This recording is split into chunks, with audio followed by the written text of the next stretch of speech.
Radiant team ban. Alright, welcome everyone to the first game of today, the quarterfinals of the Dota League Championship. It's gonna be First Departure versus Neolution International.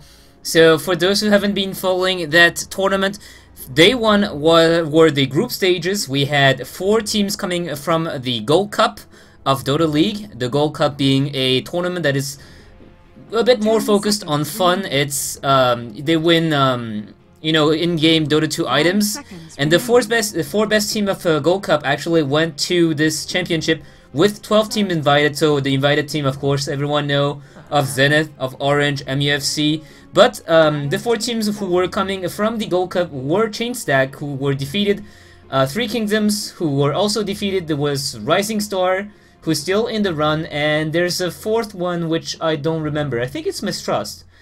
So today, first game of today, quarterfinals, First Departure versus Neolution International. First Departure, most of you probably know them already. They are the, well, let's say the up-and-coming team for Singapore.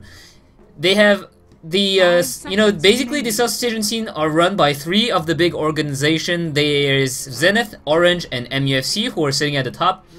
MUFC, who just, you know, created this new team from Winter's ABC. They disbanded, I think, in last December or something, and TFG, who was in former MUFC, is back in MUFC. Winter, who was former Orange player, is also in MUFC now. And the 3rd player is FZ, who was the captain of Invasion, who is now playing with ShenGG.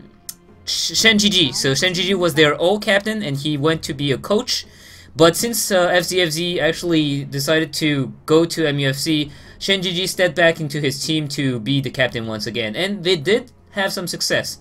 I'm not sure they're still playing right now because it was a they had the even score with the 2 other teams, and it was decided with the kills, so they didn't have enough kills to actually get into the playoffs. So First Departure, as I was saying, it's one of the runner-up after the 3 big teams. First Departure are here on the top of the B teams with Neolution International and with Mistrust, and I think there's also a last one which I forgot to mention, so we'll see if I remember that. So let's go in the game. Right now we see the first ban going up for First Departure is going to be the Keeper of the Light, very annoying hero. We all know about this guy, especially when he's paired with the Phantom Lancer. And we see the Shadow Demon ban as well, who is a highly valued support. Usually First Departure, or I shouldn't say First Departure, but the teams in South Asia who have the first ban, first pick, they decide to go for Keeper of the Light +1, and that +1 is very often either Nex, or Shadow Demon, or Darkseer, or Rubik. And the second team is pretty much forced to ban up that Bat Rider and Nyx Assassin usually, if they, because, well, not banning any of those guarantees almost a first pick of a Nyx, but First Departure, they just say no, we're not gonna go for that Nyx, we're just gonna grab the Magnus instead. So they're fairly confident that they can handle the Nyx. Right now, it's still in the pool, and First Departure decide to go for the Magnus instead, which is fairly dangerous, as that leaves Neolution International with the option of picking both Nyx and the Rubik. So Rubik to be able to counter the Magnus if Magnus uses his RP in the wrong manner. If he doesn't catch the Rubik, Rubik will be able to punish him by stealing it and turning this around. But yeah, Nyx is gonna get picked. That was pretty much obvious, and last year is gonna be the pick here. So they decide to not go for the Nyx plus Rubik. The problem of being or picking the Nyx Rubik instantly means that basically you are already giving up your 2 supports. You just show your hands, except if the Nyx goes mid, which is not very often the case in Southeast Asia. The fact that we have Nyx plus Rubik already means that the enemy will know how your tri-lane is going to look like. So Lifestealer is one of the most used carry at the moment. We have Lifestealer, of course, we have the PL, and we have the Luna. So Phantom Lancer is going to be picked up by Merkel here. And I must say, Merkel, he is one of those guys who really love illusion heroes. He is most famous for his Naga play, the Naga Siren. Merkel is a wonderful Naga Siren player. If you don't know, what he does best with the Naga is basically he gets some items like any Naga player would, and then he uses the ultimate to push. And how he does that is he just catches all the enemy heroes in the song, but he gets his main hero far enough from the tower or the barracks, so that the barracks and the towers are still vulnerable, and he just sends his army of illusion to hit the tower while the enemy team is asleep. So they are not looking to fight when he's doing that, they're just looking to take down the tower or take down the barrack and then go back. And that's only 60-second cooldown. So every time you have the the cooldown to do that, you just go push down the racks and then TP away for safety measures. And there's nothing the enemy can do about that. So it's very, very enraging. And you don't really want to waste BKB charges just for that. You want to be able to keep them for the team fights. So Miracle's not going to be picking up that Nagasar, and he's going to go for the good old Phantom Lancer and the Darkseer. So Darkseer Magnus, definitely one big combo to look out for. The vacuum into the RP is one of the most dangerous thing ever. You usually don't want to clump up around Magnus, and it's kind of hard because, well, even though we are casting pro games and those teams are, pro teams, there's always the chance of having a 4-man RP. And that is against anyone. Like against Chinese team, we also see that Yao, LGD China with their Yao Magnus, he always seems to get those 3-4-man RP. Although you would be saying, well, Chinese professional teams, they know that they shouldn't be grouping up. But sometimes you just don't have the choice of doing anything else. So Darkseer is gonna make that even harder for you not to clump up, because if you are just like slightly near your allies, Darkseer is gonna be able to make that way more easy for Magnus to RP all of you. Lina is gonna be picked here, and Nyx Lina is a fairly aggressive lineup. I mean, usually what we see with the Lifestealer is a Shadow Demon Lina, and Nyx Assassin Lina also brings a ton of damage to the addition. It's two supporters who have a lot of burst damage. Lina, of course, with the AoE damage coming from the Dragon Slave and the Lifestrike Array, and the single target burst of the Laguna Blade, and Nyx Assassin with his very, very powerful Vendetta, Mana Burn, and Impale combo. And Impale also, remember that it's 2.77 second of stun. It's a very long stun. If you compare that to Lina, Lina is 1.6 only. So Nyx Assassin stun lasts more than 1 second more than Lina's at max level. So that's something to keep in mind. Plus the Spike Carpus right now is kind of broken. Well, a lot of pro players consider it as kind of broken, and that's why we see Nyx Assassin first picked or first banned all the time. It's because, well, it's like a miniature Ravage. You can't really do any AoE damage while the Nyx is here, otherwise you get stunned for 2.4 seconds. So 2.4 seconds is absolutely nothing to scoff at. It's a very long duration. And now with the second set of bans, we see the Gyrocopter getting banned by the first departure, Weaver as well, Leshrac and Rubik from Neolution International. So first departure, they have their 3 main heroes, the core heroes, so that's the tri-core strategy. Basically, if you're drafting 2 of your main laners in the first stage, it's called a dual core. If you take all 3, it's a tri-core. And what we see from Neolution International is they only went for a monocore, so they got the 2 supports already, and then they got 2 support and 1 carry. Whereas first departure, they have the Darkseer, Magnus, Phantom Lancer, who are very likely not to be in the same lane. Unless, you have a Puppy Magnus who decides to go jungle and fare horribly. So, I must say props up to Puppy to try some new things, but last time I watched that, it didn't work.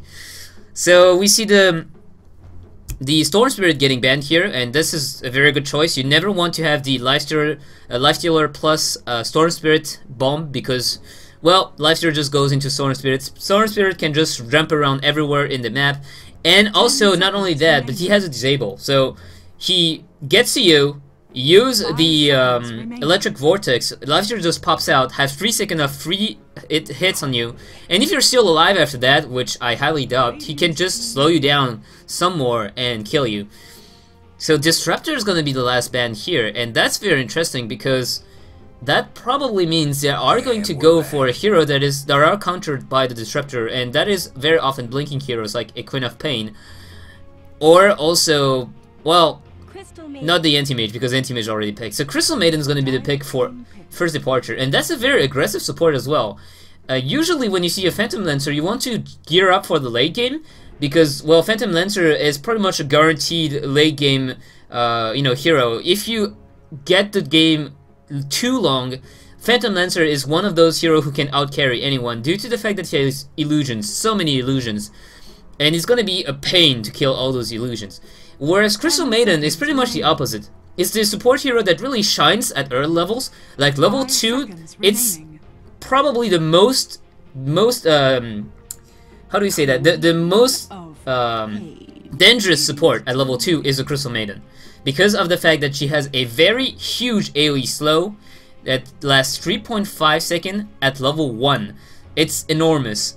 Plus, you have the Frostbite that already is 1.5 second disabled. But in the late game, Crystal Maiden kind of falls off, because what can she really offer? The Frostbite is not a real disable. That means that it's not a real stun. You can BKB out of it. So Lifestealer, if you chain stun the Lifestealer, he can't rage. But if you Frostbite the Lifestealer, he can just rage and go away. It's the same happens with the Crystal Nova. It's going to slow down the enemy, but what is it really going to do? I mean, 250 damage, it's good, but it's nothing really impressive. Compared to what Lina can offer, Crystal Maiden in the late game can't really do much. The Arcane Aura is just gonna fall off, and the Freezing Field is almost something you never see channel to very good effect, because she's just so squishy. And since she played the number 5 role, she won't be getting any farms, she won't be having like a blink BKB or anything fancy. She'll probably be with like bracers, and if she's lucky, maybe get a Ghost Scepter to avoid Lifestealer getting the kill on her very easily. And Sand King is also gonna be the pick here, so a lot of AoE damage. Darkseer, Magnus, Crystal Maiden, Sand King, that's AoE out of the wazoo. I mean, any kind of team fights coming from this team is going to be very scary if you get caught. But that's the big question, can you get caught when you have someone like a Lina, Nyx, Lifesteal, and Queen of Pain? Nyx and Queen of Pain are going to be just jumping around and killing your supports, killing your heroes one by one, if you make one bad move. So that's gonna be the big focus on the game. If Neolution International can pick off the enemy heroes like their lineup suggests, the Nyx Assassin with the Lifestealer Infest, the Queen of Pain with the Lifestealer Infest, the Lina's Laguna Blade to just fry down the Crystal Maiden in one shot. If they manage to find a lot of those kills, and Undying is going to be picked, it's actually going to be Ninja Boogie on the Nyx Assassin? So is that a middle lane Nyx Assassin? That's very, very strange. And Lei is going to be playing the Undying, so yeah, it's going to be a support Undying. So Lina, Lifestealer, and Undying. I guess that's going to be also a very aggressive trial lane. So let's see, on the other side we have Magnus, who's played by Paulson. We have Luby on the Sand King. We have Tomorrowland. Okay, wait. What's that name? Because that's not something I remember seeing from first departure. So let's see. What's your name? It is TMR Land. So I guess I just didn't remember him. If you guys know what the name is pronounced like, please feel free to just put it in the chat so I actually get to read it. And we have also Miracle on his carry, Phantom Lancer, and the last one is Life is Tough on the Crystal Maiden. And what is her name? It's Courage. So Courage is the name of Crystal Maiden. And on the other side we have Ninja Boogie on the Nyx Assassin, Hachiko, who just crashed playing that Nyx, and we have Lei onto the good old Undying, which we haven't really seen a lot lately. He used to be a very, very highly picked or banned hero, but after the fixes to his decay, it was giving him a bit too much HP. He has seen a lot of drop in plays lately. So Bly is going to be playing Queen of Pain. And Yan? Is that a... Yes, he's a stand-in. So Yan is going to be playing that Lina. So Hachiko's computer just crashed apparently, so we're just gonna have to wait for him to reconnect. Timbersaw, by the way, is not yet in Captain's mode. It is in Captain's mode in the latest version, but it is not in the tournament template yet. So that is why you won't see the Timbersaw yet. You will see him maybe after 1 week has passed, because that's how they do it. They put it in the latest version, and after 1 week, they put it in tournament version. That's in case someone just realized, oh crap, there's like a huge bug in the tournament version of Timbersaw, in the CM version of Timbersaw. And that leaves 1 week for people to actually have feedback in case that happens. But it's not likely that we'll see Timbersaw, because Timbersaw, a lot of pros agree right now that it's kind of like a washed down version of Storm Spirit. He needs a lot of mana to just move around, and as long as he has mana, he can move around and deal damage, which is kind of same with the Storm Spirit. But he has less carry potential, he has a bit more damage potential in the early game, but it's just not cutting it. We don't see a lot of Timbersaw in Dota 1 pro play, and that we probably won't see a lot of Timbersaw in the Dota 2. Plus, Timbersaw, how do you lane that guy? I mean, the middle lane has pretty much no trees to move with. If you want to put him as a support, he's not going to have any mana, as I was saying. If you want to put him as a carry, he does not carry that well. And if you want to put him as an offlaner, well, good luck to get anything done, because he can't farm from afar. So that's going to be a very, very awkward position. Ninja Boogie is still trying to convince Miracle to give him the game, let him win.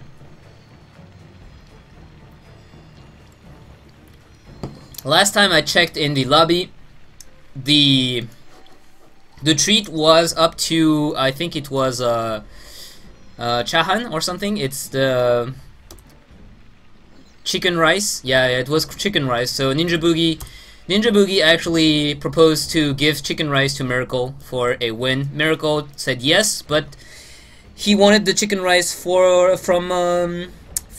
Marina Bay in Singapore, a costly chicken rice that costs $7. So apparently it's a treat over there. And Hachiko is finally gonna connect, so I will stop just rambling about stupid and random stuff.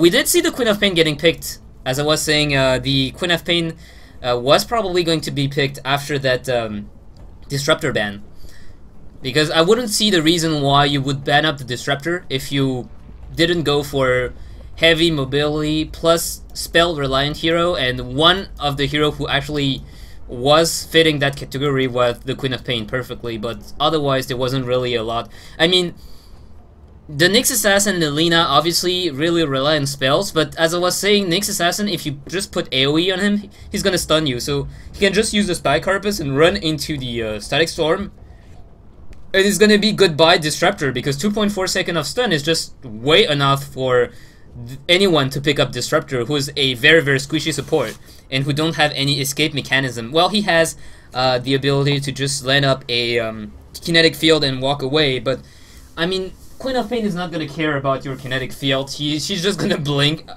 and you're gonna be killed very, very quick. So apparently we are good to go. Hachiko is gonna be playing that next.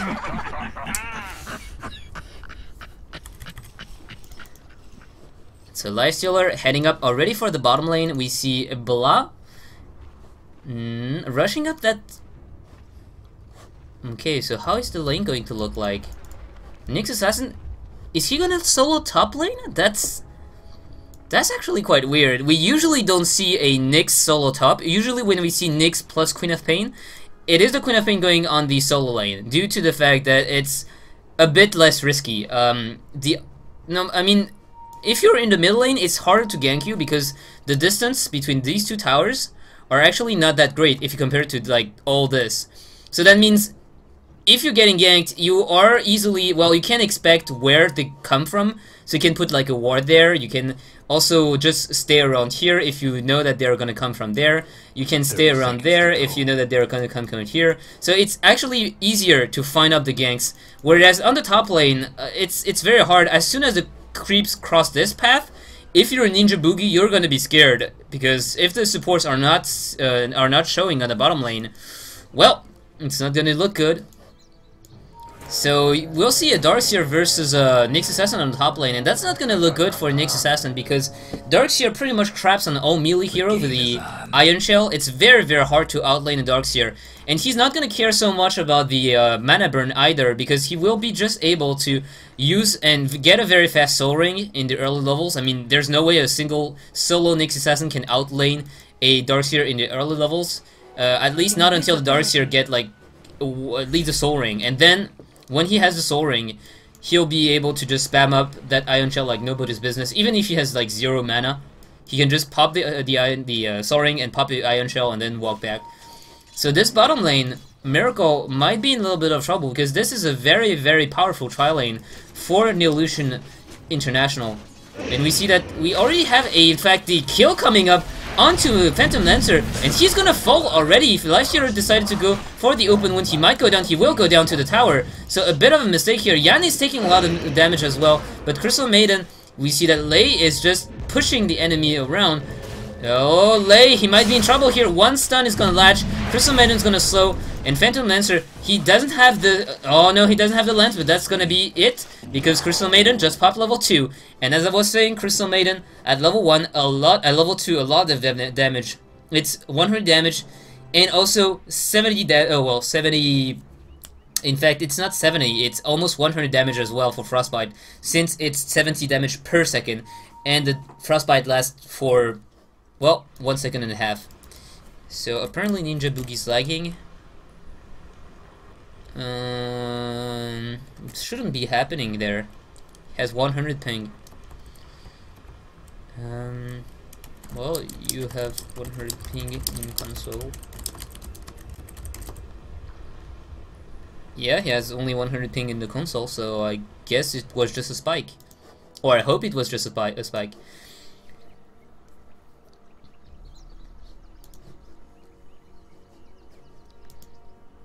So that bottom lane, it looked very good for this first level kill, but unfortunately the Lifestealer died, and now it's even worse because they gave a second kill away, and Sand and Crystal Maiden are level 2, whereas Lina and Undying are level 1, and that's actually very big because level 2 difference between level 2 and level 1 for the Crystal Maiden is the difference between 1 slow and 1 slow plus 1 disable, as I was saying. Same for Phantom Lancer. He decided to go for double walk level 1, which is fairly smart because he wanted to escape from that gank, and he waited until he saw what was happening to skill his level 1. He didn't go for like Spirit Lens at level 1 like most Phantom Lancer do. But very good preventive Sentry Ward by the Dire side made sure that he went down. So it's not looking that good for the aggressive tri-lane. The problem about an aggressive tri-lane is that you're giving up the ability to pull up the camp and get experience. Shoutouts. Shoutouts Fusing. I'm not really sure who is Dazi B, but do we have Sentry Ward? Actually, we do have a Sentry Ward on Sand King, so he just put one here, which doesn't see this ward, so he has to be putting another one around there. I hope he's not gonna use it around here.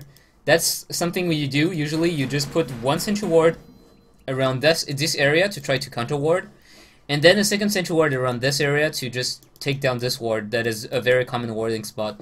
However, Sentry Ward was placed down there. The reason is they have an aggressive trial lane, and they have an aggressive trial lane with diving potential. Undying has a huge diving potential. Lifestealer has a huge diving potential, perhaps not at level 1, but later on. And that means it's very easy to just put down a... not very easy, but very common to put down an Observer Ward just right there. So you see the movement coming from behind the tower. So you know if your support, the enemy support, are trying to pull this camp, or they are just hitting there, hiding there, trying to help their carry. So in the end, this Sentry Ward is not going to find anything. And the Observer Ward playing down by the Radiant to make sure that they see any movement here, to make sure that they don't have anyone making a bad surprise by coming around there. And, well, Lube did put a Sentry Ward. He's trying to find where the blocking ward is, but it's just right there. It's hidden in plain sight, and they're wasting their time doing that. In the meantime, though, the creep wave is just under the enemy tower, so it's not like the Phantom Lancer could have formed this anyway.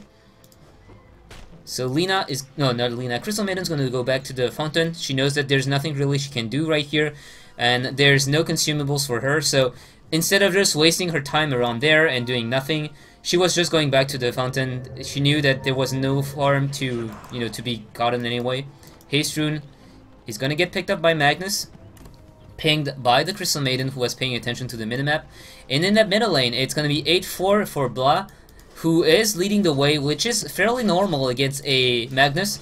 But remember, yesterday, like I was saying, a lot of things actually come from that middle lane when we have a Queen of Pain versus Magnus, which is fairly common. Very often, the Queen of Pain will just win the lane, and afterwards, when Magnus reaches level 6, we'll see one kill going down on the Queen of Pain because she wasn't being careful, and she gets caught by a big, you know, combo with the Skewer, RP, and, well, Lifesteal is gonna go on that Crystal Maiden. Crystal Maiden is... We see that now Lifesteal is gonna pop that Rage, and, Luby is just waiting and waiting and waiting before using that stun, trying to give as much time as possible, but Lina actually gets that kill, and now Magnus comes with a haste rune. Very good stun by Yan, but he's probably gonna fall anyway. They are gonna use a delta split, and Yan is gonna be the only one falling there. He doesn't follow his allies because he knows that if all of his allies get caught by the shockwave and the skewer, it might have been more than one single kill. So Lina falls down in the end, but she falls alone, and they get a kill on the Crystal Maiden. Problem is, it's, as I was saying, a offensive tri lane and not a defensive tri lane. So while the Radiant side can pull this camp, the Dark side have nothing to do with that camp because, well, Ninja Boogie, he can't really do everything on his own. And he's bottle crawling right now. Yeah, he is. So we see that laning wise, Darkseer is getting the upper hand, which is normal. As I was saying, it's very hard to outlane a Darkseer. You can zone him for a bit, but he's gonna be able to farm with the double Iron Shell, and that's nothing you can really do about it. Plus, Ninja Boogie is gonna be hard pressed to get any farm because just look at that. Every time he tries to go near the creeps, he takes just so much passive damage due to the Iron Shell. Blah is gonna find a double damage rune, and Magnus is also very hard to outlane now because of the bottle crawling constantly working. So you can still harass him again and again and again, and he doesn't really mind because the harassment he will heal up with the bottle, and the mana will be given by Battle Bottle as well to just farm with the shockwave. That's the same thing that's happening on top lane. Ninja Boogie, he knows he needs that mana to be able to just stay on the lane because he needs to be stunning. Or not, he doesn't need to be stunning. And the bottom lane, we see another kill going onto that Phantom Lancer. Hachiko is trying to run away. He will be able to. The stun actually lands on the Crystal Maiden. And Luby is coming in. Luby is gonna stun up Lina. Lina is almost dead, but no, they just missed one right click that Crystal Maiden is actually gonna get. But Luby might be paying the price for it now. Is he? No, he doesn't have the stun. He doesn't have a stun, but they don't have a sentry ward anymore. And the sentry is just out of range, so he survives. Hachiko may be in trouble. It's gonna get slowed. One more right click from... Oh, shockwave! And it's gonna snipe off that retreating Nyx. So very nicely done here by Paulson, who came up at the right time. And then, oh, Undying. No, Undying's gonna be fine. Yan's gonna take a lot of damage though. Stun is gonna land onto Crystal Maiden, who's taking a lot of damage as well. Yan may fall to the creeps here. No, she's gonna be fine. But Queen of Pain is here. And Crystal Maiden is just gonna sacrifice herself because she knows she can't really do much. 5 for 5 at the moment. A lot of kills going back and forth. 5 minutes, 5 kills for each team. Ninja Boogie is level 6 now. He can look for kills. Probably not on that Darkseer, who is very, very tanky. 800 health at level 7.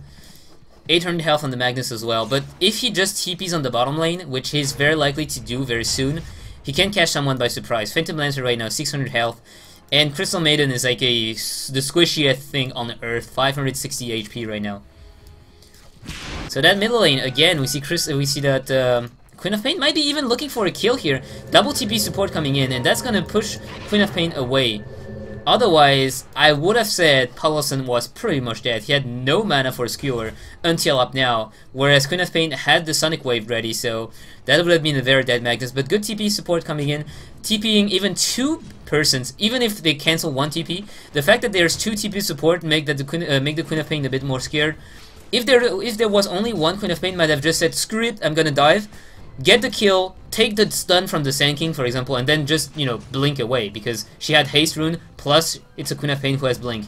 So she should have just kept on diving, and very wisely, First Departure decided to just TP up 2, so that Queen of Pain may rethink her intent to say that, oh, maybe one guy TPing it to disable me under the tower is okay, 2 guys may be a bit too much.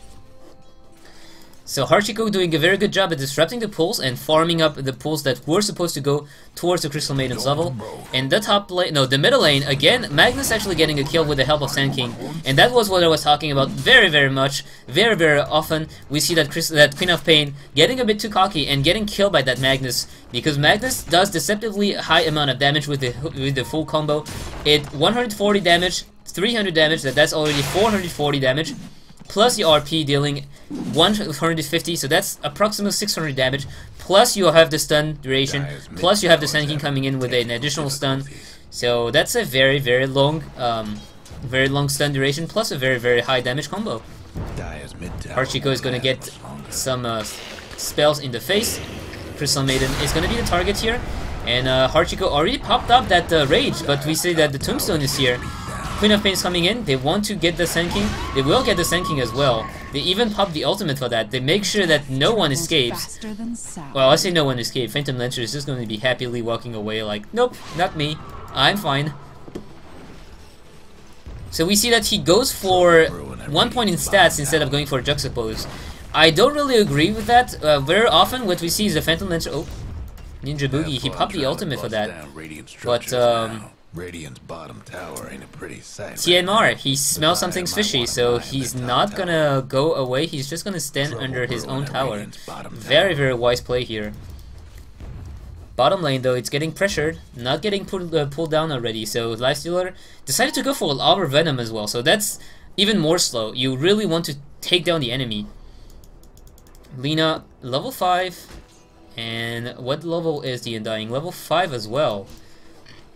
So that's a very powerful tombstone if he leveled it. Well, he did only level 2 levels. That's pretty strange. Usually, Undying go for 1-1-3, just because these tombstones just scale so well in the early game. And Decay just costs too much mana to just spam in the early game, especially as a support Undying. Sand King is level 6 though, so that's gonna be very scary. Sand King with that kill in the mid lane on the Queen of Pain got a lot of levels, and looks like Hachiko just want to die this. Nope, there's no Sentry Ward, so... Yeah, oh, they have a Sentry Ward. Hachiko's just gonna eat some damage in the face.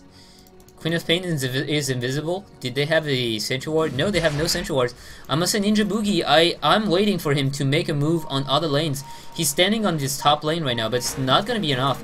Lina is trying to catch up to Ninja Boogie, and oh, that's exactly the thing that TMR didn't want to do, and he's gonna fall. He hesitated for a while, but in the end he went in, and oh, we see that Hachiko is gonna get jumped on. He has a rage though, so he doesn't care. Sand King is actually wasting his epicenter, and dying is gonna heal himself. He's gonna die though.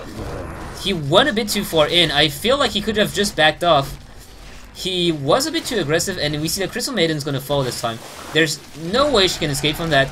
We have the phase boost up on Lifestealer. Lifestealer now can infest and just pop out a creep, and he's now back to full health. Phantom Lancer can't really do much about that. He didn't have enough mana for the Spirit Lance, and even if he did have enough mana for that, what can you really do? I mean, slow him down and just attack him twice. So now a slow coming up from Lifestealer. He is pounding on that Phantom Lancer. Phantom Lancer, who is actually getting very low on health. He decides to go for that for the double walk, which is the wrong decision since there's a Sentry Ward who just died here. So excellent timing by Hachiko, making the most of that Sentry Ward. Queen of Pain comes with the haste. She may be looking to snipe off a hero or two. Crystal Maiden's gonna hide. And no. Queen of Pain messing up a bit the timing, and she just reveals herself now. She's gonna try to see if anyone's here, but Luby very wisely just gonna blink away. Oh, not blink, but burst strike away. And now Bly is out of haste. No, Ninja Boogie though, he comes in from behind, and that's what Nyx Assassin needs to do. Just come into the other lanes and make sure that his level is not put to waste. And Dying's gonna fall. Oh, Blah, very low on health. He doesn't have the blink. He can use the ultimate though. He doesn't want to though. I'm not really sure why. Hachiko is just gonna TP What?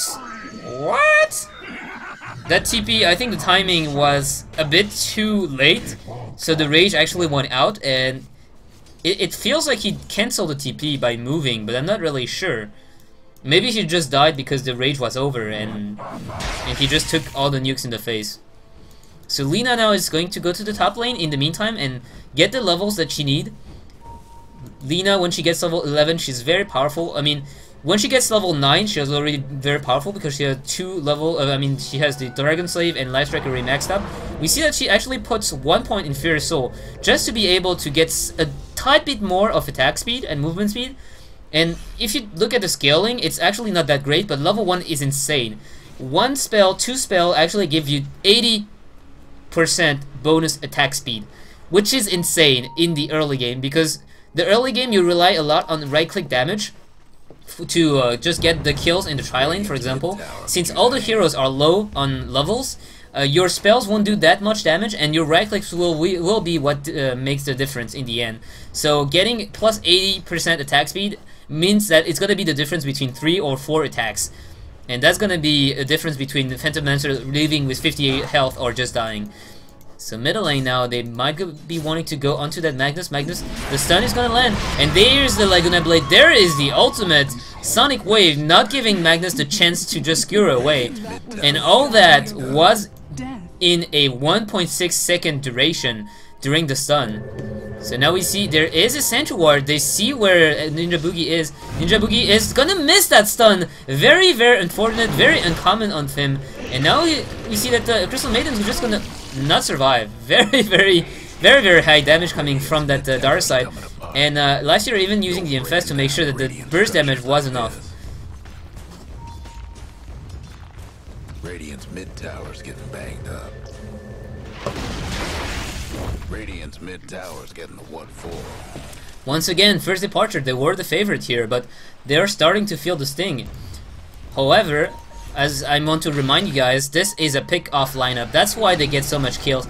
That's what is supposed to happen. And now Lifestealer is in a lot of trouble. He's gonna use that. Oh, barely out of range. But here comes the Magnus, looking for a kill. He has the skewer. He's gonna go onto Lei, and the double stun coming up onto Magnus, who has still the RP. He's not gonna use it yet. He's gonna use it now. He's gonna stun himself though, because Ninja Boogie popped the Spike Carapace, and we see that Senking now is popping the ultimate, dealing a whole lot of damage to everyone, but Bly is here dealing the damage. He just blinked in with the double damage, and Luby actually disconnects after that. I'm not really sure what happened here.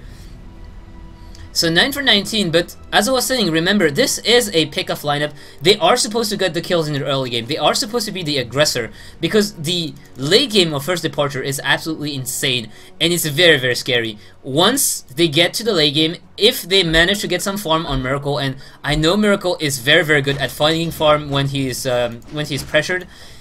If they get to the late game, we might see what happened like in the G League Game 4, where during the half of the game, the Dark side has the advantage, and then comes a point where they just can't push anymore, because the 5-man Dota of the enemy side just becomes more and more and more powerful, until the point that they can't really hold up. So they need to be creating this gap for Neolution International. They need to be taking down towers, they need to be taking that map control and the advantage in level and farm. Otherwise, if they are equally farm, it's not gonna look good for them. Once BKBs will start rolling, oh, well, actually BKBs, there's not a lot of hero that can go for BKB in that game. I mean, Phantom Lancer doesn't go for BKB. Magnus very rarely goes for BKB. Darkseer doesn't go for BKB. Senking from time to time if he can't manage to get the epicenter. But it's not gonna be his first choice. He needs the Blink Dagger, he needs the Arcane Boots first.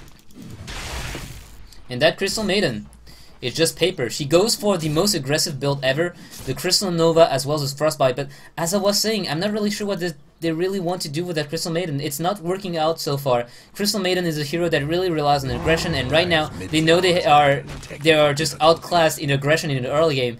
In fact, Ninja Boogie is looking for another kill. He may find Miracle. Miracle is in the middle lane now, but so is the rest of his team. It might be a bait. It might be a bait, but is that bait going to be? No, they're too far. Miracle will just fall down to the mind of Nyx Assassin and Lina before the supports can even react. And Miracle, he's not finding that farm. And as I was saying, that Crystal Maiden, I'm not really sure if it's gonna work out because it's gonna be a wasted pick for the late game. And the early game doesn't work so well with that Crystal Maiden. They could have gone for something else, I think. We see that, yeah, the Queen of Pain already got an Orchid of Malevolence as well. So Undying is still working towards his mechanism. So that's actually a very good thing for First Departure. They got the mech, and Neolution International doesn't have it yet, should I say. But Horchiko, he's just building up that Lifestealer. He's up to the Face Boots drum, and he's gonna have the armor. So he's gonna have his core items. Radiant's bottom tower ain't a pretty sight right now. TMR is pretty much the only one who has a lot of farm right now. Magnus is soon to have his Blink Dagger, and once he has the Blink Dagger, he has to make those RP count. If they lose too many team fights, they may not recover. But if they get a couple of good team fights, they may turn the game totally around. Phantom Lancer has managed to get this Drum of Endurance, so he's a bit more tanky, which is just not enough right now. But oh, Luby might be caught here. He's gonna use that Sandstorm to take away the enemy vision, and Luby is still hiding in that nuke. He's gonna Burst Strike away. But in the middle lane, we see that Hachiko is getting brought down. He is gonna survive though, because that rage is just so powerful. And oh, Miracle is gonna get dusted, but apparently he's gonna be fine. Yan is going to fall down to that very long range Shockwave. Remember that Shockwave is 1.15k range, so that's a total of almost like a Blink Dagger range. It's insane. Look at that. So he just got sniped off. Just consider it as a power shot. That's like the amount of range that it has. Nick Assassin is looking for that Dagon. He doesn't have it yet because he just bought a Gem of True Sight instead. And that's very good for him because he is going to bank on that early game advantage. He is knowing that they have the upper hand. So what they want to do is just keep that upper hand. And how do you do that? You keep the map control. You take down the enemy towers, and then you take down their wards, and they lose total map vision. And once they lose map vision, they cannot farm the jungle because they're scared. They are forced to use that kind of resort, blink onto the Queen of Pain with the RP, with the skewer, and chaining that perfectly so the Queen of Pain cannot have an opportunity to blink away. But bottom lane, we see that, yeah, they are just gonna counter-ward that. Counter-ward. And now they lose all vision in the jungle except for that high ground cliff. They also have one ward there. But it's gonna be less and less space to farm.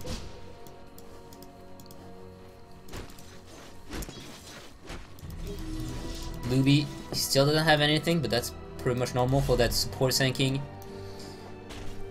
And Magnus, well, now that the Blink Dagger is up, he has to keep on doing that things. He has to be keeping on getting those kills and giving his allies the opportunity to get those high-level heroes. Because if they get the kill on like the Queen of Pain, a low-level Crystal Maiden that gets a kill on a, or that's not even getting a kill, but that's around the kill when the kill happens on the Queen of Pain that's level 12, it's gonna pop one level or something. So, oh, haste. Invis Queen of Pain, that's never good to see. And Lifestealer got the armors. And Dying is a bit closer to his mech, but not yet. And Ninja Boogie doesn't have the Dagon yet, so... Oh, Queen of Pain is looking for that Darkseer in top lane. Is there gonna be enough damage? It looks like there's not. Vlad decides not to pop his ultimate for that. And now that they forced the Darkseer back, they are gonna go on Roshan. Darkseer is very, very scary when you're going in Roshan, with the Magnus especially and the Sanking. It's pretty much guaranteed to just 5-man RP. But since they forced the Darkseer back, they know that the Darkseer is very low on health. He had to just heal up to the fountain. And that means they have the time to bring down Roshan. Well, actually, there's gonna be movement, but since they don't have vision, they don't know if the enemy is just using a smoke gank to get to them, or they're doing Roshan. So Hachiko is gonna be twice as hard to kill, or is it gonna be Blah? Yeah, it looks like it's gonna be Blah taking that. And BKB is gonna be built on Queen of Pain to avoid taking too much damage in the Sanking ultimate. You don't want to get disabled, you just want to stay there and deal damage. You know, we see the silence going down on Magnus. The stun actually misses from Ninja Boogie. Again, I'm not really sure what's happening here. And they actually miss all of that. Now Sanking is the one in trouble, but there's everyone around. The stun this time is going to land on Sand King, and Ninja Boogie missing out those stun. That's very, very strange of him. Maybe it's the lag, maybe it's the spikes, but that's very uncommon. The Yan's gonna come on the top lane, and he may fall down there. Oh, she still has the ultimate though. The deny was unsuccessful. Ah, god damn it. I'm starting to feel the fact that I'm not a native English speaker. Twist of tongue. So the top tower actually falls, and that's the first tower that goes down for the Radiant. And they need those towers. God knows they need the towers. They need to gain back a bit of map control. And any towers going down is also... Oh, Hardchico? No. We may see a blink from Magnus, but Hardchico is just gonna be careful here. Towers going down also means that it's less... it's a longer time before the enemy can reinforce, because they can't TP on to those tier 1 tower anymore. They have to TP on tier 2s and then walk to the tier 1 position. So Paulson is still pushing the lane with the the shockwave, and Hardchico actually used the rage to withstand the Iron Shell damage. I'm not really sure it's a good idea. Phantom Lancer, Miracle. He's almost up to a Radiance. Neolution International, they have an Aegis, they need to do something with it. They can't do like the LGD International in the G League finals, who just got 2 Aegis and wasted 2 Aegis by doing nothing but playing passive and farming. Ninja Boogie is looking for a kill in the top lane. He is looking for that Phantom Lancer who's farming on his own. Is he gonna be able to pick him? Because if he is, that's gonna be huge. But if he doesn't, that's a lot of time wasted again. And he doesn't go for the Dagon, he goes for the Force Staff instead. Very interesting. And he's gonna run out. Yeah, he runs out. Now we see Phantom Lancers trying to escape. Not gonna be able to find the real one though. He had the Gem of True Sight. That's pretty strange. Pretty unfortunate. Phantom Lancer get that Diffusal Blade, and now the illusion starts to be very, very annoying. Before that, the illusion were dealing a bit of damage. That's always annoying, but that's okay. You can kill that up. Oh, Darkseer is gonna get slowed down, but he has the surge, so he doesn't care. He's just gonna come back. I'm not really sure what he's doing. He's baiting the enemy team to just come in for an RP, but they're not gonna take the bait. Oh, blink into 2 RP and skewer away. It's gonna be Undying dying. He uses the mechanism. He does have the time to use the big tombstone, and that's all he needs. Now we see that the fight has broken off. The wall is in the middle, but Queen of Pain gets the kill onto that Magnus in the middle lane. Undying zombies kill the Crystal Maiden, and now Queen of Pain, she is finished with this big Magnus, and they go onto that Phantom Lancer, who's not gonna be able to survive. He's gonna go down. In fact, everyone goes down bar the Sand King, and that is for the price of an Undying. They didn't manage to just burst him down, and that was their big mistake. Undying is a hero that if you bring down instantly, it's good. If you do not, it's like a Tidehunter. Tidehunter, if he uses the Ravage, it's pretty much, that's his job. You go on the Tidehunter to use the Ravage, to kill him before he uses the Ravage. If he gets to your Ravage, his job is done. Of course, it's better if he actually stays alive, use Gush and Anchor Smash, but if he managed to get that Ravage, it's okay. It's the same for Undying. If he managed to just take the brunt of the assault, just waste all the enemy spells and stay alive, plus use the Tombstone, and use 1 Decay, use 1 Soul Rip, it's okay. I mean, you want to be able to walk around the Flesh Golem to increase the enemy damage, but if you can't, it's not a big deal. You just pop already your big skills, and that's good. And Ninja Boogie, I just saw he's stuck in the trees. You noob, you noob. Ninja Biggie, you big noob. We love Ninja Boogie. He's such a nice guy. So late in that middle lane, up to 1.3k gold. I'm not really sure why he doesn't go for that Arcane Boots if you want to spam the spells. Or he could also go for like more health, more stats. That's never a bad thing when you're in the Undying, because, well, as I was saying, if you get bursted down, you are useless. If you manage to take all the spells without dying, you... What? Double point booster? What is that, Jan? What is that?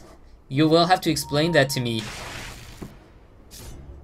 Is that a misclick, or is he trolling, or he just decides that the game is just going to be over soon, so what he goes for is like cost-efficient items? That's something actually Luminous brought up in one of his casts. For example, we sometimes saw, like in the late game, supports picking up a vitality booster, and people would be like, why does he pick up a vitality booster? Like, is he gonna build Vanguard? No, it's just because the game is almost over, and the thing he wants with the vitality booster is just cheap, cost-efficient HP. And vitality booster is what actually gives him that, without the fancy stuff around. He doesn't need that, he just needs HP. Oh, Ninja Boogie, he found Phantom Lancer. And he's waiting for that Queen of Pain to arrive. In fact, Queen of Pain is coming in. But first departure, they have TP support coming in. Miracle was a bit too... Blah was a bit too far. Blah has to be careful, he's gonna blink away.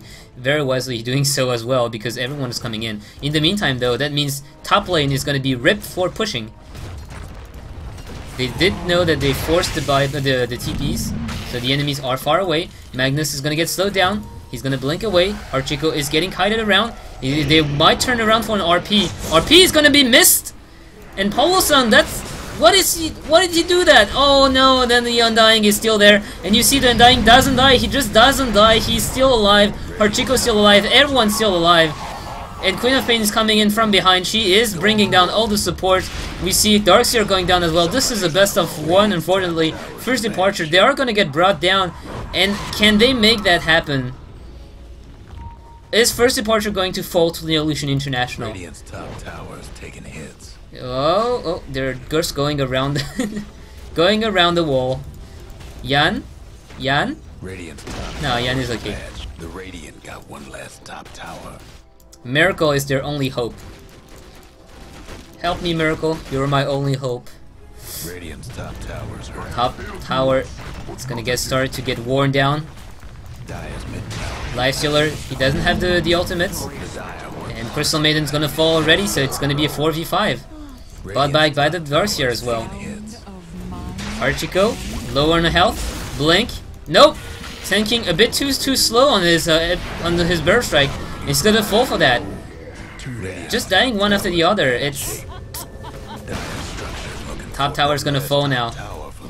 In the meantime, Miracle is trying his best to just split push. He's gonna back now. Yan is coming in. He's gonna zap up Magnus for no reason. Whoa, what? Yan, a lot of hate there. They're just gonna go away now. Archico has to be careful. He has the Eye of Skadi. He's gonna turn around and eat Magnus alive. Oh, with that armlet toggle, he's still alive, and now he's popping the Darkseer alive. He's using a rage, and there's nothing they can do to stop him. Now they go onto that Crystal Maiden. The wall is popped down, but there's not hitting anyone. Darkseer's gonna fall as well. They are just getting kited around by that Lifestealer. Lifestealer is taking that Lance, but now we see Ninja Boogie coming in, and it's gonna be the death of Phantom Lancer as well. Sand King is trying to get a kill, and he's gonna get stunned by the Spy Carapace. Sand King, they are just falling one after the other. They are losing their camp. They are just rushing it, and now they lose the Rags. They were able to defend the Rags by pushing away Lifestealer and the Queen of Pain, but after just rushing one after the other, they lose all their team, and they lose the top Rags. That is something that teams really have to work on, is composure. Chinese team do that very well. They make very few mistakes, but we saw MUFC, another MUFC, but we saw last time it was Mushi doing that against ABC in the GSC tournament. Oh, the skewer is actually gonna miss there. So last year, Eye of Skadi, that's actually pretty funny to see. It's not a side that we often see. Queen of Pain, oh. And again, Darkseer is gonna die as well. Picked up one by one. Lina is also going for the Eye of Skadi. What the fuck? What the fuck is going on with that team? Eye of Skadi, new item for Neolution International. No, Queen of Pain is not gonna go for that. She's gonna go for Desolator. Ice sucks, she says. And they're gonna go onto a second Roshan now. So they're gonna be playing safe. And I must say, As I was stating before, ABC versus. So okay, Ninja Boogie's just gonna hightail out of there. The game we saw with ABC versus against Orange, Mushi actually lost the Orange side the game after rushing up a buyback, exactly what was happening here on the top lane, and he went out to fight when his allies were still on a 5-second cooldown, cooldown before reviving, and he died. He was like the carry AM, and they just GG'd after that. He just died once there, then he bought back, he went too early there, and he died again. And that's exactly what we see there. It's composure. The teams are lacking composure, they are going in panic mode, and they're just throwing heroes one after the other to try to defend or to try to catch up a straggler. They see that they need something, and they force things to happen, and it doesn't work. Sometimes it does, but this time it just doesn't. And again, we see that the Phantom Lancer is gonna get bursted down by the Nyx Assassin. And Nyx Assassin just goes full. Well, that's only 4 seconds on the mana burn. Miracle, there's no way he can escape there. He can't slow down the Nyx Assassin because of the Spike Carapace. He can't outrun him because he has the Force Staff. And he can't outdamage him because he has the mana burn every 4 seconds as well. So it looks like it might be a... Oh, Hachiko. Hachiko is just gonna pop that Crystal Maiden open. Oh, she's gonna be able to just TP away, and we see the Scream of Pain following her all the way back to base, almost killing her as well.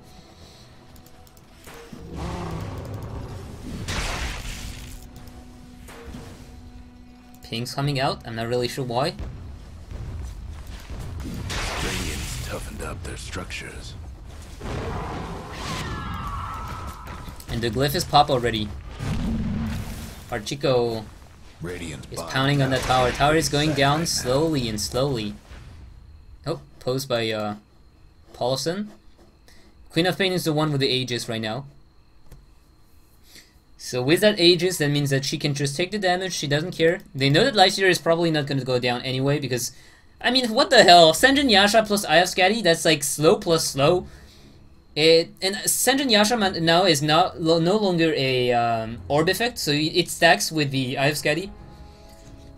So that means you have a possibility to just slow the enemy and maim. I mean, slow plus maim him, and that's gonna slow him like for 60% or something. I'm not really sure it works that way. It's not additive, so it's the slow is like less and less effective. But Lifestealer right now, he's just gonna move so fast. Lifestealer with Senjin Yasha, Drum of Endurance, and Phase Boost activated walk at 493 movement speed. I know that because they very often go for that build now. Usually they don't get the Eye of Skadi, they just go for Drum, Senj, and Phase Boots, Senjin Yasha and Phase Boots, and they just walk around like super fast and kill everyone without being able to get kited around. But there. Go.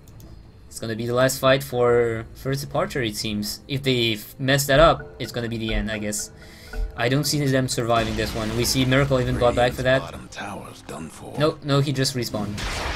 So Hachiko is just starting to wear down that barracks. You troll! Stop hurting your ally. Ninja Boogie's gonna find a Darkseer. He's gonna stun his ass. Stun actually landing on 3 of them. And Ninja Boogie now is in the middle of the fight, but they don't care. They just go Crystal Maiden dies. RP is... What? RP? RP? Where did he use this RP?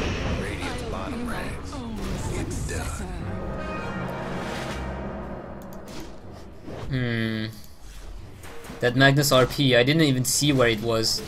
But it looks very, very GG to me. First departure now. Are just waiting for the bell to end. The stun is gonna land, everyone's gonna die.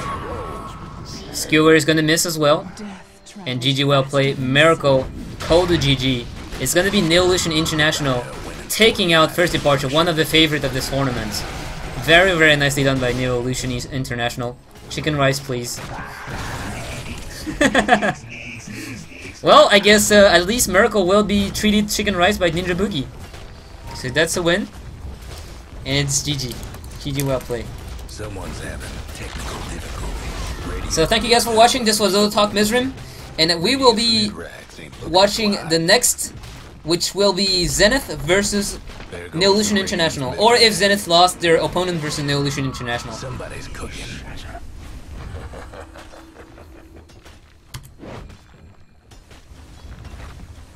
Radiant's mid tower's coming apart.